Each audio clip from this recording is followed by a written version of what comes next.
அப்படின்னு சொல்லி இங்க தொழில்துறையினர் எல்லாருமே கேட்கறாங்க சார். அந்த முயற்சி நீங்க என்ன சார் பண்றீங்க சார்? அண்ணே, மிகுந்த நியாயமான கேள்வி. இது பதில் சொல்றதுக்கு முன்னாடினா பத்திரிகை நண்பர்களுக்கு வணக்கத்தை சொல்லிட்டு உகாதி பண்டிகையினுடைய நல்வாழ்த்துக்களை எல்லாம் நம்முடைய சொந்தங்களுக்கு இந்த நேரத்தில் தெரிவித்துக் கொள்கின்றோம். சென்னையிலிருந்து ராமேஸ்வரத்துக்கு நீங்கள் சொன்னது போல ஒரு நாளைக்கு 2 ட்ரெயின் ஆல்ரெடி போயிட்டு இருக்கு. இந்த 3வது ட்ரெயின் என்ன பண்ணுதுங்கன்னா போகாத இடத்த கனெக்ட் பண்ணுது. திருவாரூர், திருத்துறைப்பூண்டி, பட்டுக்கோட்டை அதெல்லாமே ரொம்ப அன்சர்வ்டு ஏரியா. இந்தியன் ரயில்வேவை பொறுத்த வரைக்கும் அந்த பகுதி மக்களுக்கு ட்ரெயின் கனெக்ஷன் இல்லை. அந்த 3வது ட்ரெயின் பாத்தீங்கன்னா திருவாரூர், திருத்துறைப்பூண்டி, பட்டுக்கோட்டை, இது 3வது வழி. 3 ட்ரெயினுமே 3 வழி. எங்களுடைய பெரிய மகிழ்ச்சி என்னன்னா திருவாரூர்ல பல ஆண்டு காலமாக கேட்டுட்டு இருக்கிறாங்க. இன்னைக்கு அந்த 3வது ட்ரெயின் சென்னையிலிருந்து ராமேஸ்வரம் போகும் பொழுது மக்களுக்கு சென்னை கனெக்டிவிட்டியா இருக்கட்டும், டெல்டா பகுதி கனெக்டிவிட்டி எல்லாத்தையும் கொடுக்குதுங்கண்ணா. நாம இந்த ட்ரெயின் எப்ப அமைச்சர் ஒத்துக்கிட்டாங்களோ டெல்லியிலேயே கோரிக்கை வச்சுட்டு வந்துட்டோம். கோயம்புத்தூர், ராமநாதபுரம், ராமேஸ்வரத்துக்கு ஒரு ட்ரெயின் கனெக்ஷன் வேண்டும். காரணம், நிறைய சகோதர சகோதரிகள் வேலைக்காக இந்த பக்கம் வர்றாங்க, கோவில் தரிசனத்துக்காக ஒரு பக்கம் போறாங்க. தென் தமிழகத்தை கொங்கு பகுதிக்கு நேரடியாக கனெக்ட் பண்ணக்கூடிய ட்ரெயின், அதையும் விரைவில் மத்திய அமைச்சர் பரிசீலனை செய்வதாக சொல்லி இருக்கிறாங்க. இந்த கோரிக்கையை ராமநாதபுரத்திலிருந்து வச்சாங்க. நாங்க கோயம்புத்தூருக்கு அதிகமா போறோம், எங்களுக்கு தினசரி சேவை வேண்டும்னு. நிச்சயமாக அது நடக்கும் என்கின்ற நம்பிக்கை எங்களுக்கு இருக்கு. நீங்க சொல்ற கரூர்ல இருந்து 99 கிலோமீட்டர் ரோடானே? ஆமா, அதான் இது வந்து கிடப்புல போடப்படல. இந்த ப்ரொபோசல் வந்து லேண்ட் அக்விசிஷன் கமிட்டி, நிறைய பேர் எதிர்பார்க்கிற road. So National Highway Authority of India, NHAI, அவங்க கிட்ட ஒரு லேண்ட் அக்விசிஷன் ரிவ்யூ கமிட்டின்னு ஒரு கமிட்டி இருக்கு. அந்த கமிட்டிக்கு ப்ரொபோசல் இங்க இருக்கக்கூடிய அதிகாரிகள் அனுப்பி இருக்கிறாங்க. அந்த ரோடு வந்து கரூர்ல இருந்து வரக்கூடிய அந்த வெஸ்டர்ன் பைபாஸ், அது 99 கிலோமீட்டர் வருதுங்கன்னா ஒரு இடத்துல ரோடு 2ஆ ஸ்பிளிட் ஆகுது. ஒன்னு வந்து பெரியநாயக்கம்பாளையம் இந்த பகுதிக்குள்ள வந்துருது, இன்னொன்னு வெளியே போகுது, கோவைக்கு வெளியே. இப்ப அந்த கமிட்டியினுடைய ஸ்க்ரூட்னில இது இருப்பதாக நான் அறிகின்றேன். அதனால அந்த கமிட்டி அப்ரூவல் கொடுத்த பிறகு ஃபண்ட் அலோகேட் பண்ணுவாங்க. அப்புறம் மாநில அரசு லேண்ட் அக்விசிஷன் ஆபீசர் அப்பாயிண்ட் பண்ணணும். அதன் பிறகு லேண்டை எடுக்கணும். இது ஒரு ப்ராசஸ்ங்கன்னா இன்னைக்கு ப்ராசஸ்ல தான் இருக்கு. இது கிடப்பில் இல்ல, இது மத்திய அரசு நிராகரிக்கல. ஏன்னா இந்த பகுதியினுடைய தொழில்துறை நிறைய பேருத்தினுடைய கோரிக்கை. அதனால் நிச்சயமாக வருகின்ற காலத்துல வரும். ஆனா இது ஒரு காஸ்ட்லியான ப்ராஜெக்ட். நிறைய நிதி ஒதுக்கி இங்க இருக்கக்கூடிய டிராபிக் கன்ஜெஷன், நிறைய இப்ப இருக்கக்கூடிய கரண்ட் ரோடு பாத்தீங்கன்னா ஏகப்பட்ட ஆக்சிடென்ட் ஆகுது. தமிழகத்துல அதிகமாக ஆக்சிடென்ட் ஆகக்கூடிய ரோடு இன்னைக்கு கோயம்புத்தூர், கரூர் கடையில் இருக்கக்கூடிய நேஷனல் ஹைவே. அதனால இது எல்லாத்தையும் கவனிச்சுக்கிட்டு இருக்கிறாங்க. நாங்களும் ஃபாலோ அப் பண்ணிட்டு இருக்கோம். விரைவில் இதற்கு ஒரு நல்ல செய்தி வரும் என்கின்ற நம்பிக்கை எங்களுக்கு இருக்கு.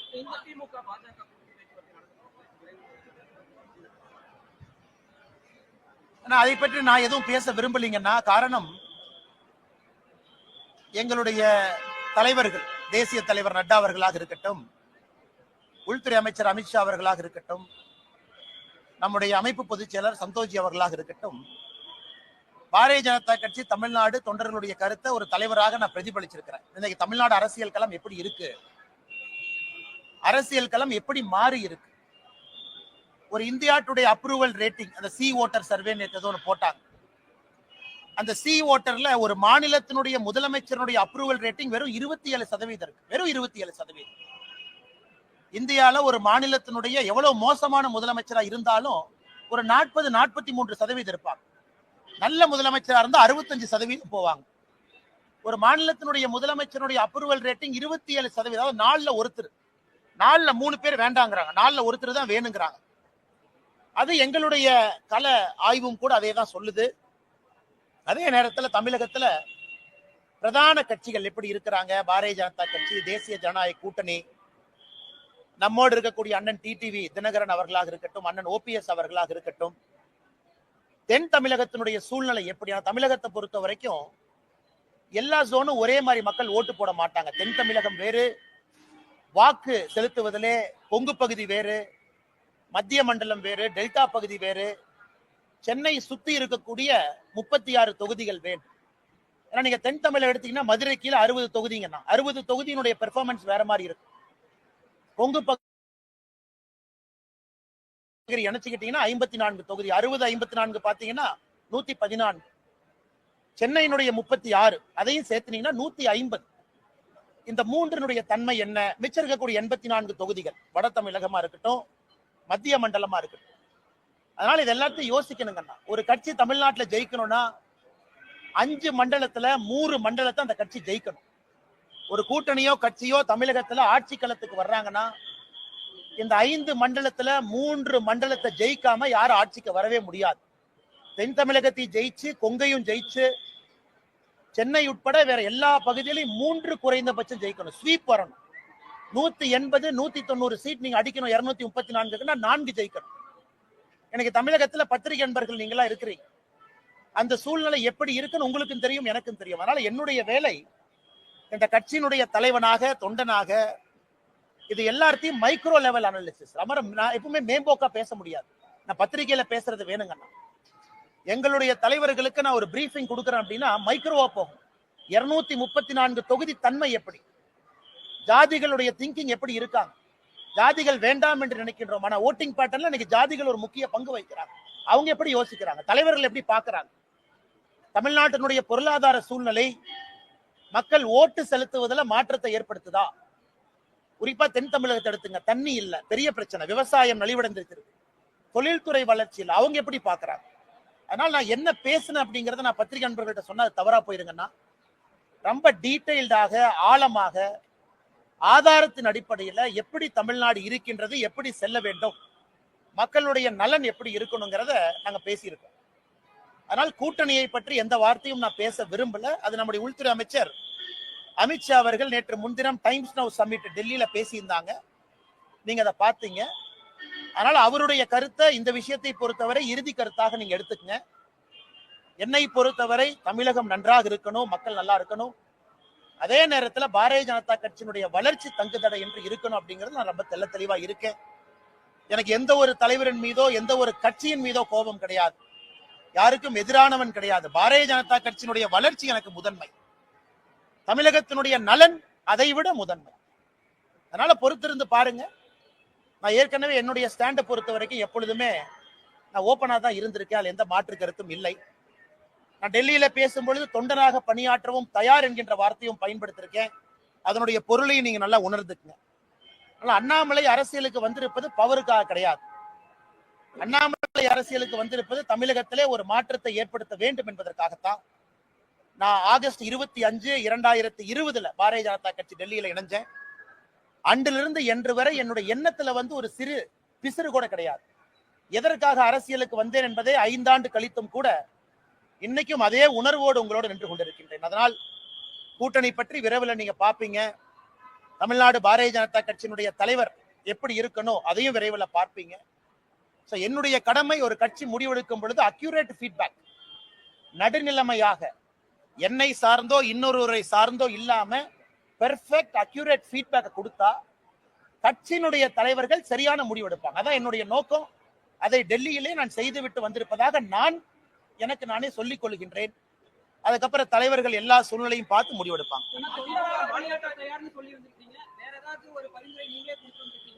அண்ணே, அதை நான் பத்தி நான் பேச விரும்பலீங்க அண்ணே. அது நான் அதுக்குள்ள போக விரும்பல. என்னை பொறுத்தவரை கட்சியினுடைய முக்கியமான தலைவர்கள் யார் இருக்கிறாங்க, யார் முடிவெடுக்கிறாங்க அப்படிங்கறத தொடர்ந்து நான் பேசிக்கிட்டு இருக்கேன். அதை நான் இன்னைக்கும் உங்ககிட்ட பேசியிருக்கேன். இன்னைக்கு சொல்லியிருக்காங்கன்னா, பாரத பிரதமர் நரேந்திர மோடி ஐயா ஏப்ரல் 6ஆம் தேதி தமிழ்நாட்டுக்கு வர்றாங்க. ராமேஸ்வரம், ராமநாதபுரத்துக்கு வர்றாங்க. இலங்கையிலிருந்து நேரடியா டைரக்டா இலங்கையிலிருந்து ராமநாதபுரத்துக்கு வர்றாங்க. இலங்கை 5ஆம் தேதி போறாங்க இலங்கைக்கு. அது முடித்த பிறகு மண்டபத்துக்கு வர்றாங்க. மண்டபம் வந்த பிறகு பாரத பிரதமர் நரேந்திர மோடி ஐயா அவர்கள் பாம்பன் அந்த புதிதாக இந்த புதிய டெக்னாலஜியோடு வடிவமைத்திருக்கக்கூடிய பாலத்தை திறப்பு விழா செய்யறாங்க. அதன் பிறகு கோவிலுக்கு போறாங்க. ஒரு முக்கிய ஜோதிர்லிங்க கோயிலாக இருக்கக்கூடிய ராமேஸ்வரம் கோயிலுக்கு போய் ஆண்டவன் தரிசனம் முடிச்சுட்டு government meeting, government public meeting, அதாவது பாரதிய ஜனதா கட்சியினுடைய பொதுக்கூட்டம் இல்ல, அரசு நடத்தக்கூடிய பொதுக்கூட்டத்தில் பிரதமர் பங்கேற்று புதிய திட்டங்களுக்கான அறிவிப்பு எல்லாம் செஞ்சுட்டு பிரதமர் அவர்கள் மதுரை வழியாக டெல்லிக்கு திரும்பி போறாங்க. இது ஏப்ரல் 6ஆம் தேதி நடக்குது. அதற்கான பணிகள் எல்லாம் கூட நம்முடைய கட்சி தொண்டர்கள் செய்து கொண்டிருக்கின்றார்கள். அதுவும் எங்களுக்கு முக்கியம். பிரதமர் அவர்கள் தேர்தலுக்கு பிறகு 2024 லோக்சபா தேர்தலுக்கு பிறகு தமிழ்நாட்டுக்கு வரக்கூடிய அவருடைய முதல் விசிட் இது. அதையும் வெற்றிகரமாக அந்த பகுதியில் நடத்தி காட்ட வேண்டும் என்கின்ற முனைப்போடு இருக்கிறோம். அதனால அரசியல் என்ன நடக்கும், எப்படி நடக்கும், எந்த நேரத்துல நடக்கும், அதெல்லாம் சரியான நேரத்தில் நடக்குங்கன்னா மாநில தலைமை வந்து அதிமுக கூட்டணி இல்லை அப்படிங்கிறது ஒரு தெளிவா இருக்கும். எந்த காலத்துல கூட்டணி இல்லை அப்படிங்கிறது அண்ணா ஒரு நிமிஷம்ண்ணா, அண்ணா ஒரு நிமிஷம். நீங்க என்னைய பாப்பீங்கண்ணா, வருங்காலத்துல நீ அண்ணாமலை அல்ல, நீங்க பாப்பீங்க. அண்ணாமலையை பொறுத்தவரை ஆகஸ்ட் 25, 2020 எதற்காக அரசியலுக்கு வந்தனோ அந்த வெறியும் அந்த பசியும் அந்த நெருப்பும் உள்ள எரிஞ்சுக்கிட்டு இருக்கு. அதே நேரத்துல கட்சி முதன்மையானது. இந்த கட்சியில் நான் ஒரு தொண்டன். இந்த கட்சி முதன்மையானது. இந்தியாவுடைய அரசியல் சரித்திரத்தை பார்க்கும் பொழுது பாரதிய ஜனதா கட்சியை பொறுத்தவரை நிறைய இடத்துல நாம் முடிவுகள் எடுத்திருக்கின்றோம். எல்லா முடிவுகளும் ஒரு தொலைநோக்கு பார்வையோட தான் நம்ம முடிவு எடுத்திருக்கோம். அதனால் என்னை பொறுத்தவரை நான் தெளிவாக இருக்கின்றேன். நான் ஏற்கனவே உங்களுக்கு நிறைய பேசிட்டேன் டெல்லியில. என்னால யாருக்கும் பிரச்சனை வராது. அதே நேரத்துல மாத்தி மாத்தி பேசுறவன் அண்ணாமலை கிடையாது. அண்ணா போன வருஷம் அப்படி சொன்னீங்க, இந்த வருஷம் இப்படி சொன்னீங்க, 2025 ஜூன்ல அப்படி சொல்லுவீங்களா? என்னுடைய ஸ்டாண்ட் எப்பவுமே ஒண்ணுதாங்க. தமிழ்நாடு முதன்மையா இருக்கணும், பாரதிய ஜனதா கட்சியினுடைய வளர்ச்சி இருக்கணும். அதுல என்னுடைய தனிப்பட்ட வளர்ச்சியோ இன்னொருடைய வளர்ச்சி முக்கியம் கிடையாது. அதனால வருகின்ற காலத்துல நீங்க பாப்பீங்க என்னுடைய ஸ்டாண்ட் எப்பவுமே கன்சிஸ்டன்ட். அதிமுக தலைவருக்கு எதிராக நீ கடுமையா விமர்சிச்சிருக்கீங்க, எடப்பாடி பழனிசாமி அவர்களே விமர்சிச்சிருக்கீங்க, அந்த ஸ்டாண்ட் உறுதியா இருக்கீங்க. ஒரு நிமிஷமே, அதாவது யாரை பற்றியும் நான் கடுமையாக விமர்சிக்கல, கருத்துக்களை கருத்துக்களாக வைத்திருக்கின்றேன். அது சகோதரர் விஜய் அவர்களாக இருக்கட்டும், நம்முடைய மாண்புமிகு முதலமைச்சர் ஐயா ஸ்டாலின் அவர்களாக இருக்கட்டும். நான் இந்தியா ஃபுல்லா பிரச்சாரத்துக்கு போறேன். நவீன் பட்நாயக் அவர்கள் ஒரிசால இருந்து, கர்நாடகால இருந்து, ஆந்திரால இருந்து, டெல்லி அரவிந்த் கெஜ்ரிவால் அவர்கள் இருந்து எல்லா மாநிலத்திற்கும் கிட்டத்தட்ட 13 மாநிலத்துல இந்த 3 ஆண்டுகள் நான் பிரச்சாரம் பண்ணியிருக்கேன். 13 மாநிலத்தில் எல்லா இடத்திலும் கூட எனக்கு என்ன தனிப்பட்ட விருப்பு வெறுப்பா? எனக்கும் அரவிந்த் கெஜ்ரிவால் அவர்களுக்கும் பங்காளி சண்டையா? கருத்துக்களை கருத்துக்களாக எதிர்கொண்டிருக்கின்றேன். கருத்துக்களை கதிர்க்களாக எதிர்கொள்ளணும். ஏன்னா ஐடியாலஜிக்கலி நம்ம ஸ்டாண்டு வேற வேற ஸ்டாண்டா இருக்கு. அது மாற்று வேறு மாநில அரசியலாக இருக்கட்டும், தமிழகத்தினுடைய அரசியலாக இருக்கட்டும், எங்களுடைய கருத்துக்களை சில இடத்துல வலிமையாக சொல்ல வேண்டி இருக்கு. அதுதான் பண்ணியிருக்கேன். அதனால கடுமையாக விமர்சிச்சாங்க அப்படிங்கிற வார்த்தையை வழங்கன்னா கருத்துக்களை கருத்துக்களாக எதிர்கொண்டிருக்கின்றேன். வருகின்ற காலத்தில் நீங்க பாப்பீங்க என்னுடைய ஸ்டாண்டில் எந்த மாற்றமும் இல்லைங்க. அண்ணா நான் யாருடைய தனிப்பட்ட இதை பத்தி நான் கருத்து சொல்ல விரும்பலீங்கன்னா, அந்தந்த தலைவர்களை எப்படி பாக்குறாங்க அப்படிங்கறத அவங்க பிரதிபலிக்கிறாங்க. நான் ஏற்கனவே சொல்லி இருந்தேன், ஒரு மாநிலத்தினுடைய எதிர்க்கட்சி தலைவர் ஒரு நாட்டினுடைய உள்துறை அமைச்சரை சந்திப்பது எந்த விதத்திலும் தவறு இல்லை என்று சொன்னவன் நான். இன்னைக்கு தமிழ்நாட்டில இருந்து பிளைட்ல யாரு ஏறினாலும் டெல்லிக்கு தான் வர்றாங்க, பாரதிய ஜனதா கட்சி தலைவர்களை தான் பாக்குறாங்க அப்படின்னு மீடியால நிறைய யூகம் எழுதுறீங்க. அண்ணன் செங்கோட்டையன் அவர்கள், மதிப்புக்குரிய அண்ணன் செங்கோட்டையன் அவர்களுடைய பயணம், அதுல யூகத்தை எழுதுறீங்க. பாரதிய ஜனதா கட்சியை பொறுத்தவரை திரைமறைவுல யாரையும் சந்தித்து பேச வேண்டிய அவசியம் பாரதிய ஜனதா கட்சிக்கு இல்லை. நாங்க எப்பொழுதுமே வெளிப்படையாத்தான் இருக்கிறோம். காங்கிரஸ் போல டெல்லியில் அமர்ந்து தமிழ்நாட்டினுடைய அரசியலை பாரதிய ஜனதா கட்சி எப்பொழுதும் கட்டுப்படுத்தாது. அது பாரதிய ஜனதா கட்சியினுடைய சரித்திரமே சாட்சி. அதனால மீடியால வரக்கூடிய யூகங்களுக்கு நான் பதில் சொன்னா அது தவறா போயிருங்க.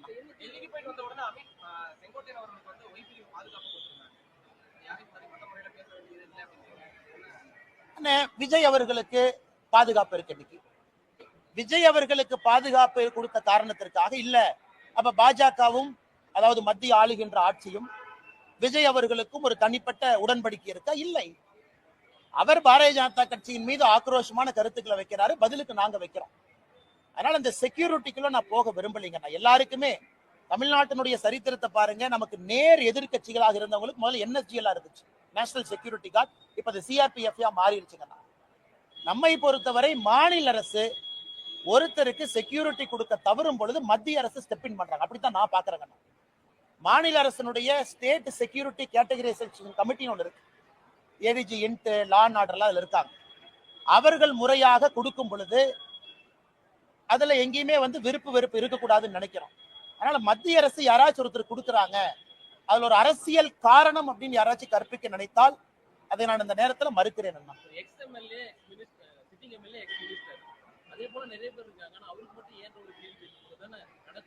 ஆனா எனக்கு தெரியலீங்கண்ணா, நீங்க அந்த செக்யூரிட்டி கேட்டகரைசேஷன் கமிட்டி, அரசியல் சூழல், குறிப்பாக தொண்டர்கள் வருவது, பாதுகாப்பு காரணம், கருத்துக்கள் பேசுவது, அதை பத்தி நான் சொல்ல விரும்பலீங்கன்னா இருக்கலாம். இன்டெலிஜென்ஸ் ஏஜென்சிஸ் என்ன பிக் பண்றாங்க, அந்த செக்யூரிட்டி கேட்டகரைசேஷன் கமிட்டில என்ன யோசிக்கிறாங்க, இதெல்லாம் கூட ஒரு காரணமா இருக்குங்கன்னா. பட் நான் விஜய் அவர்களுக்கும் இதே தான் சொல்றேன், அண்ணன் செங்கோட்டையன் அவர்களுக்கு இதே தான் சொல்றேன். மாற்று கருத்து பேசக்கூடிய நண்பர்களுக்கு நம்ம கொடுத்திருக்கிறோமே, அப்ப நமக்கும் விஜய் அவர்களுக்கும் உறவா? நிச்சயமா கிடையாது. அப்ப நமக்கும் செங்கோட்டையன் அண்ணனும் உறவா? நிச்சயமா கிடையாது. இது வந்து அந்த ரீதியில தான் நீங்க பாக்கணுங்க. மேடம் மேடம் கேளுங்க மேடம். மேடம் மேடம் இன்னவே எல்லா அரசியல் கட்சிகளும் அவருடைய நிலைப்பாட்டை தெரிவிச்சுட்டாங்கன்னா மக்களுக்கு அது ரொம்ப சௌரியமா போயிடும். சகோதரர் விஜய் அவர்களாக இருந்தாலும் கூட அரசியல் எதுக்கு வந்திருக்காங்க, யாரை எதிர்க்கிறாங்க, அதனால் சகோதரர் அவர்கள் நிலைப்பாட்டை, விஜய் அவர்கள் நிலைப்பாட்டை தெரிவிச்சுக்கிறாங்க. நான் வரவேற்கிறேன், நோ ப்ராப்ளம். இதுக்கு தான் அரசியல் வந்திருக்கேன். பட் நாங்க திமுகவையும் எதிர்க்கின்றோம், இப்படித்தான் எதிர்க்கிறோம்.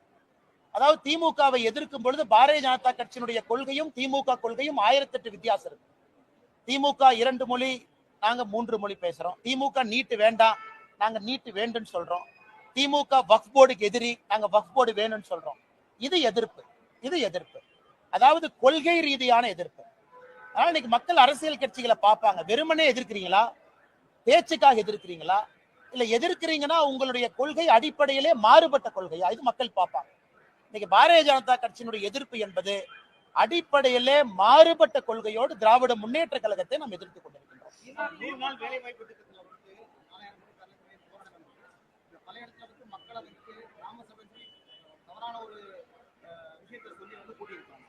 அண்ணா 100 நாள் வேலை வாய்ப்பு திட்டத்தை பத்தி நல்ல ஒரு கேள்வி கேட்டீங்கண்ணா, நான் பதில் சொல்றேங்கண்ணா. அண்ணா தமிழ்நாட்டை பொறுத்த வரைக்கும் சில டீடைல்ஸ் நான் கொடுக்குறேங்கண்ணா, நல்லா எழுதி வச்சுக்கங்கண்ணா. எந்த அளவுக்கு ஃப்ராடுத்தனம் இங்க இருக்கக்கூடிய திராவிட முன்னேற்ற கழகத்தினுடைய ஆட்சியாளர்கள் செய்யறாங்க அப்படிங்கிறத, எந்த அளவுக்கு ஃப்ராடுத்தனம் பண்றாங்க நீங்க பாக்கணுங்கண்ணா. ஆனா அதாவது நான் சொல்றது நல்லா கேட்டுங்கண்ணா. தமிழ்நாட்டை வர பின்தங்கிய மாநிலங்கள் இந்தியால நிறைய இருக்குங்கண்ணா. தமிழ்நாட்டை விட கிராமப்புற மாநிலங்கள் நிறைய இருக்குங்கண்ணா. தமிழ்நாட்டை விட கிராமப்புற மாநிலங்கள். இன்னைக்கு இந்த 100 நாள் வேலை வாய்ப்பு திட்டம் நாம ஆட்சிக்கு வந்த பிறகு எல்லா மாநிலங்களுக்கும் கொடுத்திருக்கக்கூடிய நிதி நான் படிக்கிறேங்கண்ணா. ஆந்திராவை பொறுத்த வரைக்கும், ஆந்திர பிரதேச பொறுத்த வரைக்கும் 2021-22 மேடம் நான் சர்க்குலேட் பண்றேன், நீங்க நோட்ஸ் பெருசா எடுக்க வேண்டாம், உங்களுக்கு அந்த டேட்டா கைக்கு வந்துடும். 21-22, 22-23, 23-24, 24-25 4 வருஷங்கண்ணா. 4 ஆண்டுகள் ஆந்திராவுக்கு மொத்தமாக நாம் கொடுத்திருப்பது 30,063 கோடி. பீகார் தமிழ்நாட்டை விட பின்தங்கிய மாநிலம், கிராம பகுதிகள் அதிகமா இருக்கக்கூடிய மாநிலம். பீகாருக்கு 4 ஆண்டுகள் நாம் கொடுத்திருப்பது 24,726 கோடி. குஜராத் 4 ஆண்டுகள்ல 100 நாள் வேலை வாய்ப்பு திட்டம் குஜராத் நல்லா கவனிச்சுக்கங்கண்ணா. குஜராத்துக்கு நாம் கொடுத்திருப்பது வெறும் 6,613 கோடி.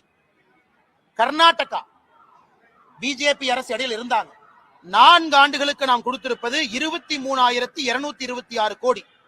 கேரளாவிற்கு 13,000 கோடி. மத்திய பிரதேஷ் தமிழ்நாட்டை விட பின்தங்கிய மாநிலம் 26,000 கோடி. ஒரிசா 18,000 கோடி. ராஜஸ்தான் 35,000 கோடி. தமிழ்நாட்டை விட 4 மடங்கு மக்கள் தொகை, தமிழ்நாட்டை விட அதிகமான கிராமங்கள் இருக்கக்கூடிய உத்தரப்பிரதேஷ்க்கு நம்ம 4 ஆண்டுகள்ல கொடுத்தது 38,000 கோடி. இந்தியாவில் அதிகமாக 100 நாள் வேலை வாய்ப்பு திட்டம் நாம் கொடுத்த நிதி இந்திய அரசியல் சரித்திரத்தில் தமிழ்நாடு. கடந்த 4 ஆண்டுகள்ல 39,333 கோடி ரூபாய். யூபி தமிழ்நாட்டை விட 3 மடங்கு மக்கள் தொகை அதிகம், தமிழ்நாட்டை விட கிராமம் அதிகம். அவங்க நடத்தாத 100 நாள் வேலை வாய்ப்பு திட்டத்தை அவன் நடத்திட்டு இருக்கா. என்ன கதை விட்டுட்டு சுத்துறாங்களா? அப்ப யாரு பேர்ல நீ கோழி கணக்கு எழுதுற? யூபியில 23 கோடி மக்கள், 24 கோடி. யூபியில 38,687 கோடி. தமிழ்நாட்டுல 8.5 கோடி மக்கள் தொகை. தமிழ்நாட்டுல எவ்வளவு காசு வாங்கியிருக்காங்க? 39,338 கோடி. இதை கனிமொழி அக்கா பார்லிமெண்ட்ல பேச மாட்டாங்களா? நான் டேட்டா உங்களுக்கு இப்ப முடிச்சோன்னே கொடுக்குறேன், டேபிள் போட்டு. அது மட்டும் இல்லைங்கன்னா, தமிழ்நாட்டுக்கு கொடுத்திருக்கக்கூடிய 100 நாள் வேலை வாய்ப்பு திட்டத்தினுடைய நிதி என்பது மகாராஷ்டிரா, தெலுங்கானா, சத்தீஸ்கர் 3 மாநிலத்தை சேர்த்துனாலும் தமிழ்நாட்டினுடைய நிதியை விட குறைவா வாங்கியிருக்கிறாங்க. என்ன நியாயம் இது? அதுக்கு அடுத்தது பாருங்க, மொத்தம் கிராம பகுதி மக்கள் தொகை. கிராம பகுதி மக்கள் தொகை அக்கா கேட்பாங்க, இந்து அக்கா, அண்ணா நீங்க இப்பெல்லாம் சொல்லக்கூடாது, கிராம பகுதி ப்ரொபோர்ஷனேட் சொல்லுங்க.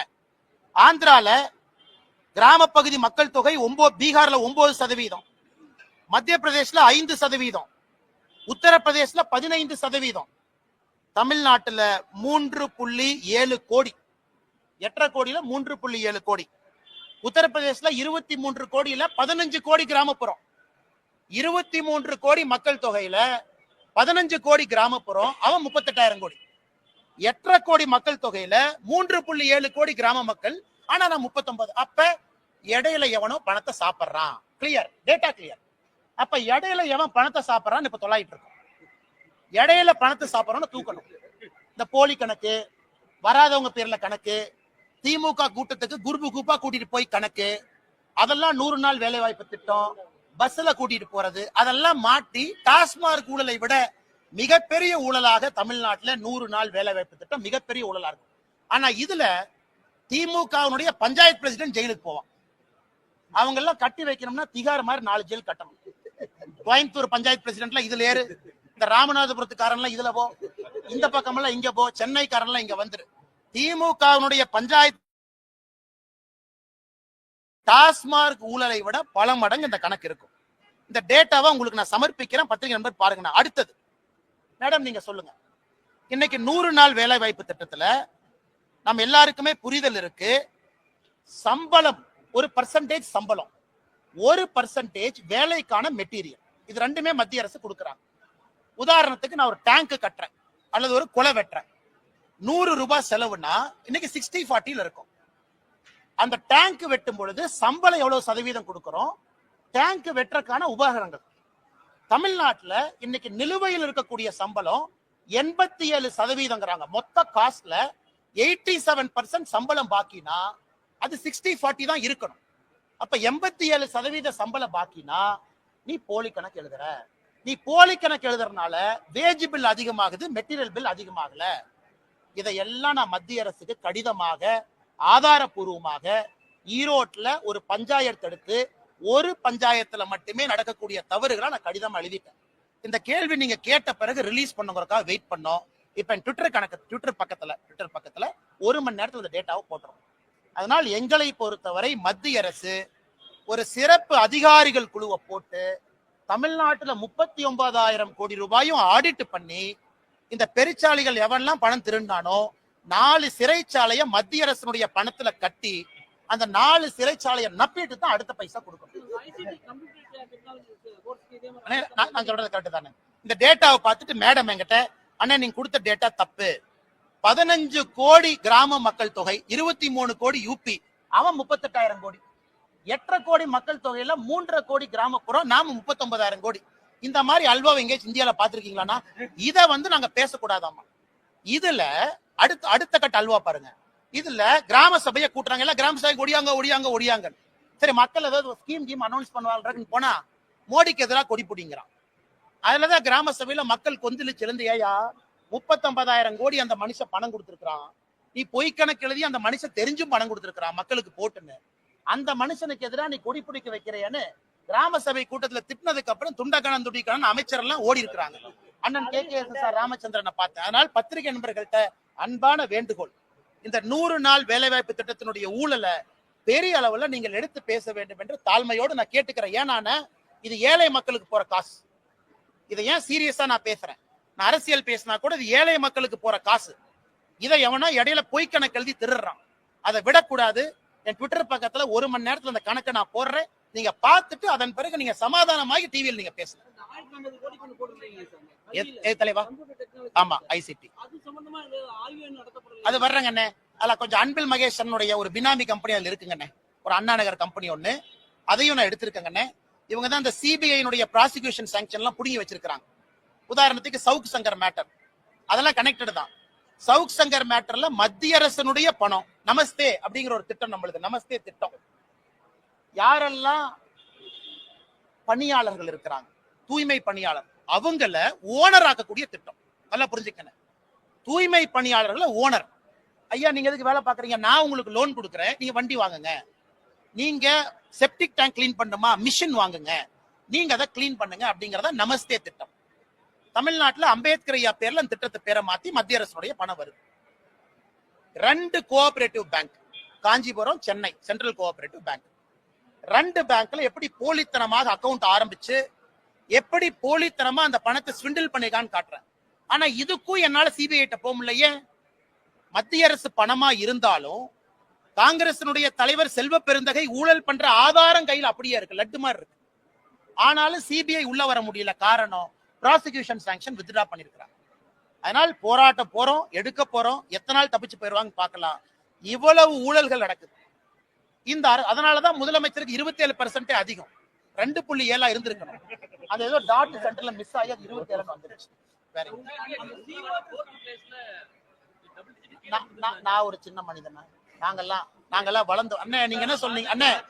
அண்ணே நீ ஒரு நிமிஷம் நல்லா கேட்டுங்க, நல்லா கேட்டுங்க. பாரதிய ஜனதா அண்ணா ஒரு நிமிஷம் அண்ணே, பாரதிய ஜனதா கட்சியில முதலமைச்சர் வேட்பாளர் நாங்க டிக்ளேர் பண்ணல. மத்த கட்சியில சொல்லிட்டாங்களா? முதலமைச்சர் வேட்பாளர் திமுக யாரு? மு.க. ஸ்டாலின் ஐயா. முதலமைச்சர் வேட்பாளர் அனைத்து இந்திய அண்ணா திராவிட முன்னேற்ற கழகம் யாரு? ஐயா எடப்பாடி பழனிசாமி. அவங்க நேச்சுரலி, ஆனா ஐயா முதலமைச்சர் இருந்திருக்கிறாங்க. விஜய் அவங்க கட்சியில முதலமைச்சர் வேட்பாளர் யாரு? அண்ணா விஜய் சொல்லிட்டாங்க. பட் எங்க கட்சியில முதலமைச்சர் வேட்பாளர் சொன்னமா? அப்படி இருந்தும் பாரதிய ஜனதா கட்சி 4வது இடத்துல வந்திருக்குன்னா அதை சரித்திரமாக பார்த்து தமிழ்நாட்டுல பாரதிய ஜனதா கட்சியினுடைய தலைவர்கள் கிட்டத்தட்ட 10% அவங்க வர்றாங்க, எதுவுமே சொல்லாமைனா பாரதிய ஜனதா கட்சி எந்த அளவுக்கு கட்சியினுடைய வளர்ச்சி இருக்குன்னு பாருங்க. மேடைக்கு யாராச்சும் மைக் எடுத்து சொல்லல, இது மக்கள் அவங்களா முடிவு பண்றாங்க. அதனால் பாரதிய ஜனதா கட்சியினுடைய வளர்ச்சி அபிரதமா இருக்குது என்பதை நாம் எல்லாருமே உணர்ந்தோம். எதிரான நிலைப்பாட்டு இருக்கிறோம், இருமொழி கொள்கை, அதிமுகவும் அதே போலதான் அந்த விஷயத்துல. அண்ணா எப்ப கூட்டணி அனௌன்ஸ் பண்றாங்களோ அன்னைக்கு இந்த கேள்வி எல்லாம் கேளுங்க தலைவா.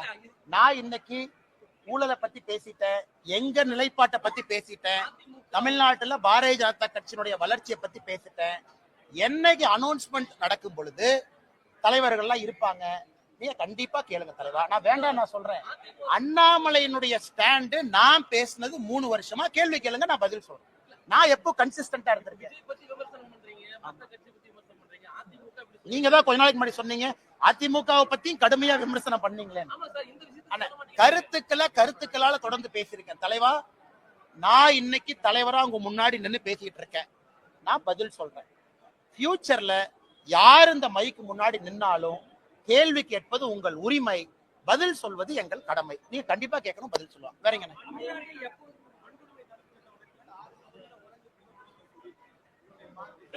அண்ணே, நம்ம முதலமைச்சரை பொறுத்த வரைக்கும் டேட்டாவை கையில் எடுத்துக்கு வரனே, எந்த பீரியடுக்கு குறைஞ்சிருக்குன்னு பின்னாடியே போவார்.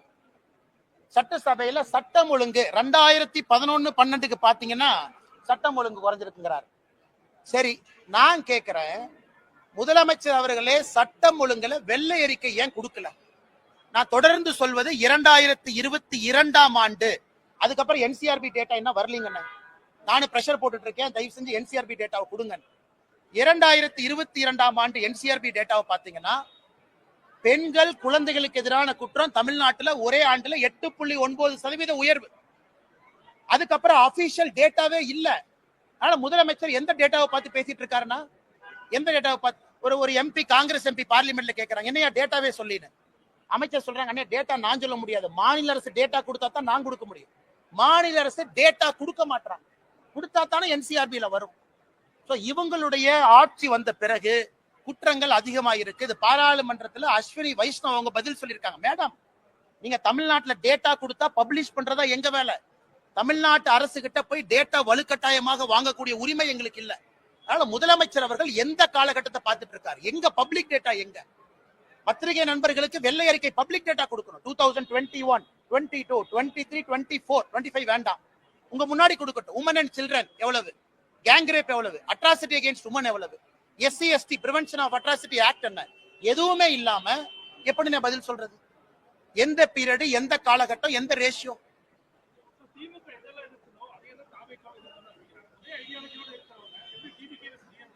அதான் நான் உங்கள்கிட்ட கேள்வி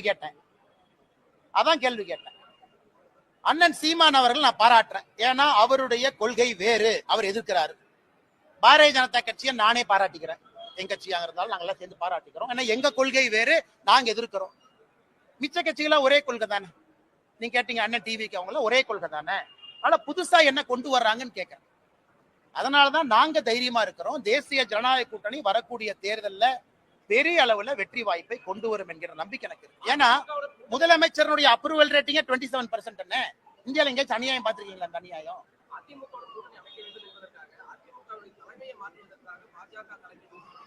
எங்களுக்கு என்ன தலைவா? எங்களுக்கு இந்தியால 1008 வேலை இருக்கு, இதான் எங்க வேலையா?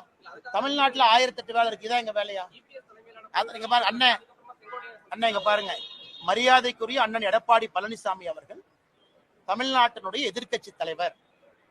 அவருடைய கட்சி தொண்டர்களால் அங்கீகரிக்கப்பட்ட ஒரு தலைவர். தெளிவா இப்ப உங்களுக்கு சொல்லிடுறேன். எதிர்க்கட்சி தலைவரா இருக்கிறாங்க, முன்னாள் முதலமைச்சரா இருந்திருக்கிறாங்க, அவர்களுடைய தொண்டர்களால் அங்கீகரிக்கப்பட்ட தலைவர். அந்த கட்சிக்குள்ள இருக்கக்கூடிய பிரச்சனைக்குள்ள நான் போலிங்க. தொண்டர்கள் வர்றாங்க, பொதுச் செயலரா ஏத்துக்கிட்டாங்க. பாரதிய ஜனதா கட்சி எதற்காக இன்னொரு கட்சியில் நாங்க தலையொண்ணுங்கன்னா அது எங்க வேலையே கிடையாது. எதுக்கு எங்க வேலை? மரியாதைக்குரிய அண்ணன் எடப்பாடி பழனிசாமி அவர்கள் எதிர்கட்சி தலைவராக உள்துறை அமைச்சர் ஐயாவை போய் பாக்குறாங்க, பேசிட்டு வர்றாங்க. நாங்க எப்ப இன்னொரு கட்சிக்குள்ள நாங்க பூந்து அதே வேலை கிடையாது. அண்ணே 2021 இருந்து இந்த ஸ்டாண்டர்ட் நான் சொல்றேன், மேல இருந்து பாரதிய ஜனதா கட்சி இன்னொரு கட்சியை அழித்து வளரும் என்று நினைத்தால் பாரதிய ஜனதா கட்சியும் அழிந்து விடும் என்று தொடர்ந்து சொல்லியிருக்கேன். ஆர்கானிக் growth தான் பாலிடிக்ஸ்ல நிக்கும். பாரதிய ஜனதா கட்சி எந்த ஒரு கட்சியும் அழிச்சு வரமாட்டோம், எந்த ஒரு கட்சியும் மேனிபுலேட் பண்ணி வரமாட்டோம். ஜனநாயகம் என்பது 2000 வருஷமா இருந்துச்சு, இன்னும் 10,000 வருஷம் இருக்கும். ஆனால் நாங்கள் எந்த கட்சி தலைமை கிட்ட எங்கேயும் போக மாட்டோம். யாரோ பிளைட் ஏறி வர்றாங்க, யாரோ யாரையோ பாக்குறாங்க. ஆனால் உங்களுடைய முடிச்சுக்களுக்கு நான் எப்படி பதில் சொல்ல முடியுங்கன்னா, எடப்பாடி அண்ணனை பத்தி நான் சொல்லிட்டேனே, மரியாதைக்குரிய எதிர்கட்சி தலைவர், அந்த கட்சியினுடைய பொதுச் செயலாளர், அவங்க தொண்டர்களோட கட்சி நடத்துறாங்க. அவங்களுக்கு இருக்கக்கூடிய கோர்ட் கேஸ் அவங்க பிரச்சனை. இதுல எங்களுடைய பாத்திரம் எங்க வந்துச்சுங்கன்னா, கடைசி கேள்வி எடுத்துக்கலாமானே? அதுதான் பதில் சொல்லணும்னா, திராவிட முன்னேற்ற கழகத்துக்கு எதிராக தமிழகத்திலே அதிக போராட்டங்களை நடத்தியவங்க யாரு? பாரதிய ஜனதா கட்சி. திமுகவுக்கு எதிராக அதிக டிஃபமேஷன் கேஸ் 1440 கோடி ரூபாய் யாரு மேல இருக்கு? என் மேல. கடந்த 4 ஆண்டுகள்ல தமிழகத்துல ஒரு கட்சி தலைவரின் மீது அதிக எஃப்ஐஆர் போட்டிருக்காங்க. நான் எனக்கு செகண்ட் காம்படிஷன் இல்ல, நான் தான் ஃபர்ஸ்ட். இந்த செகண்ட் ரேஸே இல்ல. எனக்கு போடப்பட்ட எஃப்ஐஆர்ல 10% கூட எனக்கு பின்னாடி இருக்கிற தலைவர் மேல போடல. வீட்டு கொடிக்கம்ப பிரச்சனை ஒன்னு அனலைஸ் பண்ணி பாரு. திராவிட முன்னேற்ற கழகத்தை தீர்க்கமாக எதிர்த்து தினமும் பேசுறது யார்? ஊழலை வெளியே கொண்டு வர்றது யார்? ஒரு ஊழலாக சுட்டி காட்டுவது யார்? இங்கிருந்து டெல்லிக்கும் அங்கிருந்து பிரச்சனையை தீர்ப்பது யார்? ஆனா என்ன போச்சுன்னா, வாய் வியாபாரிகளுக்கு என்னன்னா, மாமனார் பணம் இருக்கு, கொளுத்து போய் கிடக்குறாங்க. மைக் இருக்கு, மைக் ஓசியில வந்துருது.